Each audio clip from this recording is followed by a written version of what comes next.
दर्शकगण, श्रोतागण, भाई और बहनों, मातृशक्ति को नमन। खास, विशेष, मनमोहक, हमें आनंदित करने वाला, हमें झंकृत करने वाला, भीतर के हमारे तारों को झंकृत करके रोम रोम को आनंदित करने वाला, हमारा व्यवहार जगत अच्छा बनाने वाला, हमारा निश्चय जगत अच्छा बनाने वाला, हमें अध्यात्म के सूत्र देने वाला, हमें सुख दुख के से परे जाकर के आनंद की स्थिति के अंदर लाने वाला और सुसंस्कार देने वाला कार्यक्रम में आपका हार्दिक स्वागत है, अभिनंदन है, सत्कार है। भाई और बहनों, दर्शक श्रोतागण, हम प्रतिदिन नए नए एपिसोड लेकर आपके सामने प्रस्तुत होते हैं और हर एपिसोड के अंदर नई बात बताई जाती है। हर एपिसोड का एक विषय होता है, उस विषय के ऊपर सांगो पांग कई दृष्टियों से, कई उदाहरणों से, कई कहावतों से, कई मीनिंग्स के माध्यम से उसकी व्याख्या की जाती है, ताकि सामान्य स्तर का व्यक्ति भी उस विषय को आत्मसात कर लेता है, हृदयंगम कर लेता है, क्योंकि उसमें जितनी सामग्री डाली जाती है सभी स्तर के लोगों की होती है। ये इंटेलिजेंट के लिए भी होती है, मध्यम वर्ग के लोगों के लिए होती है, सामान्य लोगों के लिए होती है।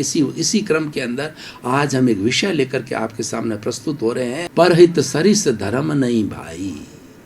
देखिए कितना सुंदर विषय है कि दूसरे का हित करना, दूसरे का भला करना, इससे बड़ा कोई धर्म नहीं है। यानी हम जितना परोपकार करते हैं, दूसरे की भलाई करते हैं, उसके समान कोई धर्म नहीं है। क्योंकि इस संसार के अंदर हर प्राणी जीना चाहता है, मरना कोई नहीं चाहता। 84 लाख जीवा योनि के प्राणी जिसको कि नेचर माँ ने जन्म दिया है, वो सभी जीना चाहते हैं, जीने के लिए जन्मे हैं। और जब जन्म गए तो दुख किसी को प्रिय नहीं है, प्राणी मात्र को दुख प्रिय नहीं है, हरेक को सुख प्रिय है, दुख अप्रिय होता है। क्योंकि दुख हमें कष्ट पहुंचाता है और सुख हमें आनंद देता है, प्रसन्नता देता है, खुशी देता है और हमें हैप्पीनेस देता है। इसलिए भाई और बहनों, दर्शकगण, श्रोतागण, दूसरे का हित करना, भला करना सबसे बड़ा धर्म हमारी भारतीय संस्कृति के अंदर कहा गया है। और महात्मा गांधी परहित सरिस धर्म नहीं भाई पूरी जो है ये मॉर्निंग के अंदर प्रार्थना बोला करते थे। ये उनके जीवन का सबसे बड़ा ध्येय था कि मैं दूसरों का भला करूं। और ये कहा भी गया है कि जो व्यक्ति दूसरों के आंसू पहुंचता है, उसके ईश्वर उसकी आंखों के अंदर आंसू आने ही नहीं देते हैं। और God help those who help themselves, जो दूसरों की मदद करता है, ईश्वर उसकी मदद करता है। क्योंकि दूसरों का जब हम ख्याल करने लग जाते हैं तो हमारे भीतर करुणा का स्रोत फूट पड़ता है, हमारे भीतर जो है सहानुभूति का जोश होता है और मैत्री प्रमोद करुणा मध्यस्थता भावनाएं हमारे भीतर पैदा होती है। जितने भी हमारी ये मानवीय मूल्य बताए गए हैं, सब मानवीय मूल्य पर हित के लिए बताए गए हैं, उपकार के लिए बताए गए हैं, परोपकार के लिए बताए गए हैं। और परोपकार करना जो है हमारी भारतीय संस्कृति का सर्वश्रेष्ठ मूल्य है। क्योंकि हम स्वयं का तो उपकार करते ही हैं, हमारे शरीर को पोषण देते हैं और हमारे परिवार का भरण पोषण करते हैं, क्योंकि हमारा सामाजिक दायित्व है। उन बच्चों को हमने पैदा किया, हमने ग्रस्त जीवन के अंदर रह करके उन बच्चों को पैदा किया है, तो हमारी ड्यूटी है, हमारा कर्तव्य है कि हम उनको ऐसी स्थिति के अंदर नहीं छोड़ सकते। क्योंकि ऐसी स्थिति में छोड़ना तो एक जघन्य कार्य है, ये कृतज्ञता है, छोड़ा भी नहीं जाता है। क्योंकि माँ बाप के लिए जो संतान होती है कलेजे की कोर होती है। माँ जब गर्भवती होती तो कितनी प्रसन्नता होती है, वो इसका लगता है कि संसार के सारे सुख उसको मिल गए। क्योंकि माँ की करुणा जो है वो प्रस्फुटित कहाँ से होती है, वो अपनी संतान के साथ में होती है। संतान उसका प्रतिबिंब होता है और संतान से वो सुखी होती है। और एक बांझ माँ को पूछिए, बांझ को हमारी भारतीय संस्कृति के अंदर एक कहना चाहिए एक अच्छा स्थान नहीं दिया गया है। और बांझ कोई भी स्त्री होती है या बांझ हमारी जमीन भी होती है, एक उर्वरा भूमि होती है जो कि हमें फसल देती है, और एक जो है वो बांझ जमीन भी होती है जिसके अंदर कोई फसल नहीं होती है। उसी तरह से बांझ स्त्री के संतान न होने की वजह से वह समाज के अंदर ऊंचा दर्जा नहीं प्राप्त करती है, क्योंकि गृहस्थ जीवन के अंदर जो है वो संतान का होना भी एक आवश्यक अंग माना गया है। उससे वंश वृद्धि होती है, वंश आगे से आगे चलता है, नहीं तो वंश वहीं समाप्त हो जाता है। क्योंकि अपने किसी भी पिता का पुत्र होता है वह सन ऑफ लगता है, वो किसका सन है, यानी वो प्रतिनिधित्व करता है अपने पिता का, और जब उसके संतान होती है तो वह उसका प्रतिनिधित्व करता है। तो इस तरीके से वंश परंपरा जो चली है वह उसी से ही निर्धारित हुई है। तो मैं बात कर रहा था कि दूसरे का चिंतन करना, आप दूसरे का भला सोचोगे तो आपके भीतर सकारात्मक भाव आएंगे, और दूसरे का बुरा सोचोगे तो आपके नकारात्मक भाव आएंगे। ये निर्णय आपको करना है कि सकारात्मकता लानी है या नकारात्मकता लानी है, क्योंकि हमारी भारतीय संस्कृति का नियम है कि जैसी करनी वैसी भरनी। What you will sow that you will reap। इसीलिए आप जैसा बोओगे वैसा ही पाओगे। अगर आपने आम का पौधा बोया है तो आपको आम की प्राप्ति होगी, और आपने अकडोडिये का पौधा बोया है तो आपको आकड़े की प्राप्ति होगी। तो इसीलिए आप कैसा जो है वो बीज बोते हो, कैसा जो है लोगों के प्रति भाव रखते हो, लोगों के प्रति आपका क्या नजरिया है, क्या दृष्टिकोण है, उसके बाद आपका व्यवहार होता है।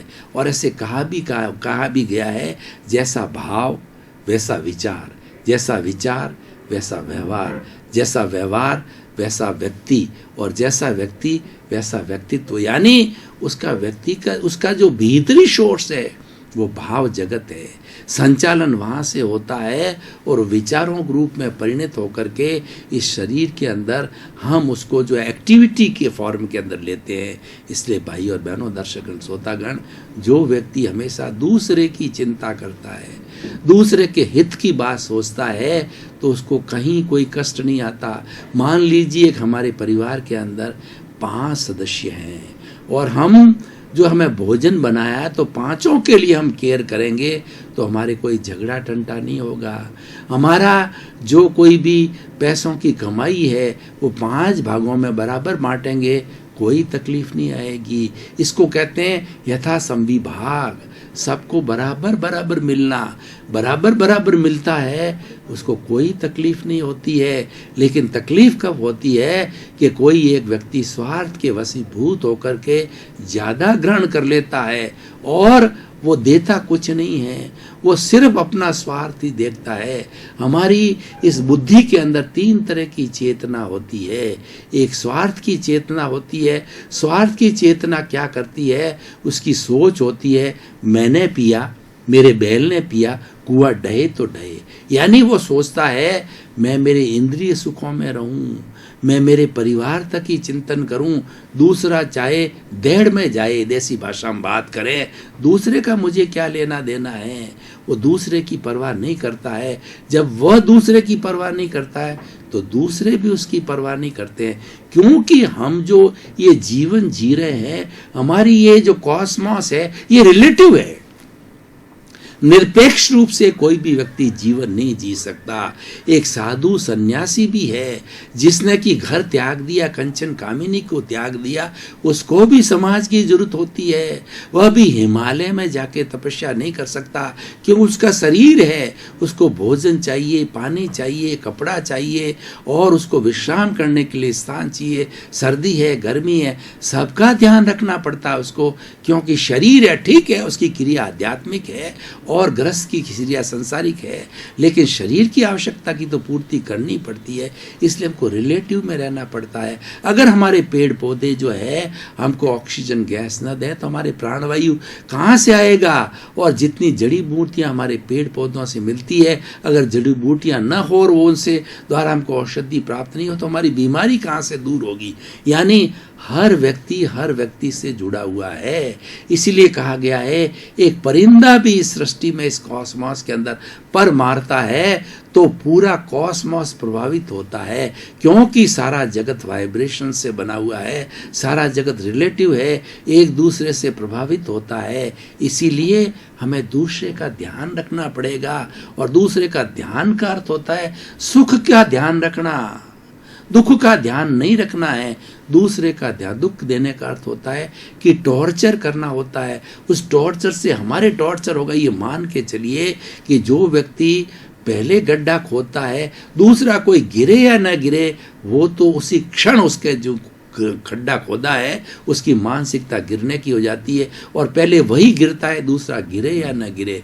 इसीलिए कहा गया है हम अगर बुरी भावना रखते हैं तो हमारा जो है बुरी भावना के साथ साथ के अंदर हमारा अशुभ चिंतन वहीं से प्रारंभ हो गया, और हमें नुकसान देना वहीं से प्रारंभ हो गया। इसीलिए जो अशुभ चिंतन करते हैं, नकारात्मक भाव रखते हैं, भीतर सोच को गंदी रखते हैं, उसको दुख मिलता है रिजल्ट।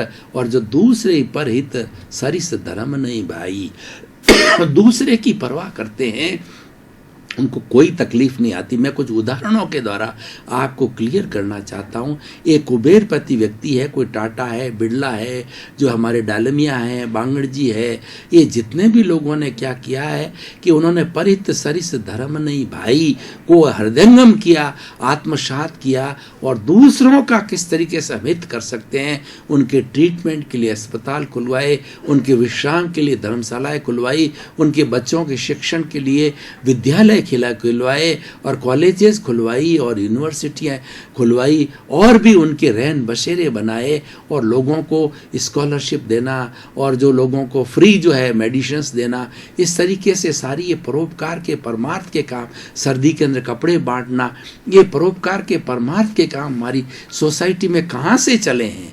ये इसी कहावत से चले हैं कि परहित सरिस धर्म नहीं भाई।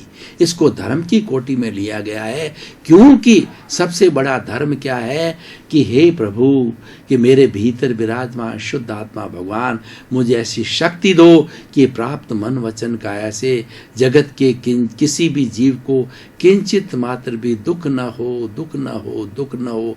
इससे बढ़ के इस दुनिया के अंदर कोई धर्म नहीं है, क्योंकि हम सभी के विकास की बात करते हैं, सभी के हित चिंतन की बात करते हैं, परहित चिंतन की बात करते हैं, तो हमारा स्वयं का जो हित तो उसमें जुड़ा हुआ है, क्योंकि हम भी उसी समूह में आते हैं।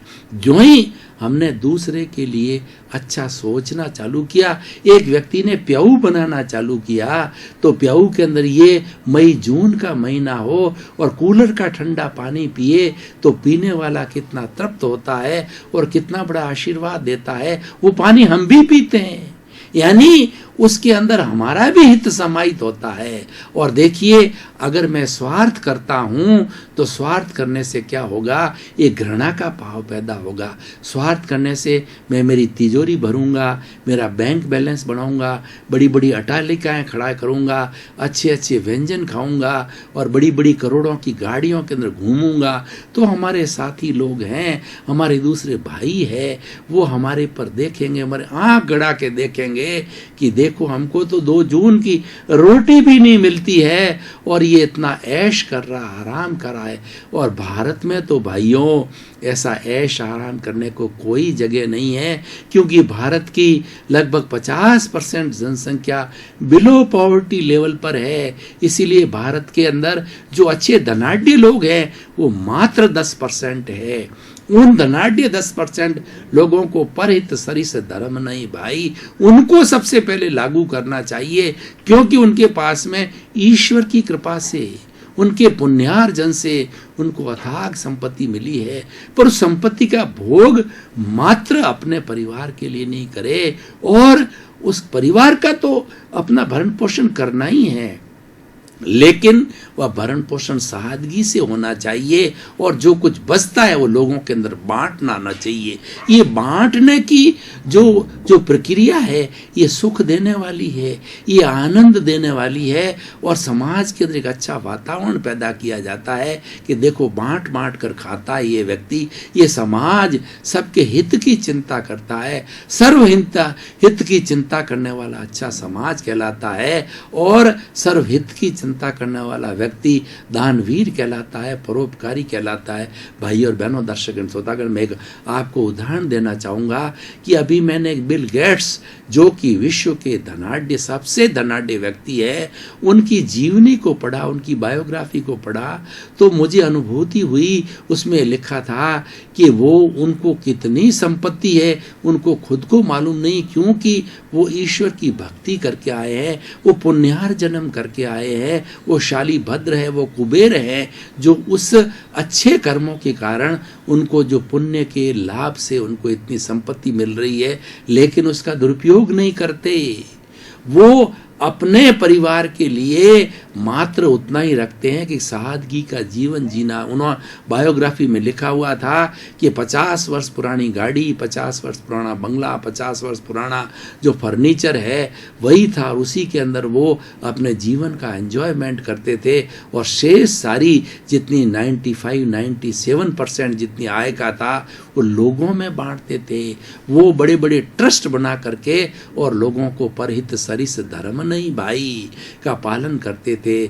तो कितना उसके अंदर एक अच्छा, और ये तो हर युग में होता आया है। भगवान के राम के युग को देख दो, महावीर के युग को देखो, कृष्ण के युग को देखो कि सभी अलग अलग कर्म लिए होते हैं। कोई गरीब होता है, कोई अमीरी गरीबी आज की नहीं है, ये जब से सृष्टि बनी है तभी अमीरी गरीबी और हमेशा रहेगी, ये इटरनल है, शाश्वत है। क्यों? हर एक के कर्म अलग अलग है। कोई पुण्य संचय करके आता है अमीर बनता है, कोई पाप संचय करके आता है तो गरीब बनता है। लेकिन अमीर होता है अगर परहित सरिस धर्म नहीं भाई का पालन करता है कि नहीं मुझे मेरे भाइयों का ख्याल करना है, उसकी बुद्धि सद्बुद्धि चलती है तो उस धन का बहुत अच्छा उपयोग होता है। और इस कहावत को चरितार्थ नहीं करता है, जीवन में नहीं ढालता है, तो वो सारा धन अपने परिवार के लिए, अय्याशी के लिए, ऐश के लिए, आराम के लिए गंवा देता है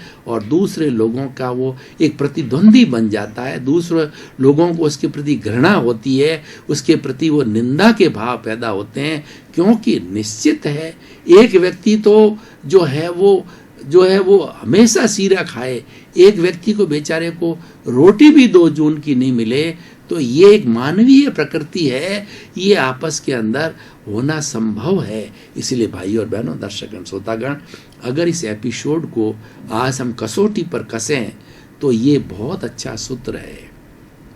इस सूत्र को लागू करने से ये हमारा पूरा कॉस्मॉस, हमारा पूरा विश्व, हमारे 7 अरब की जनसंख्या एक स्वर्ग बन सकता है।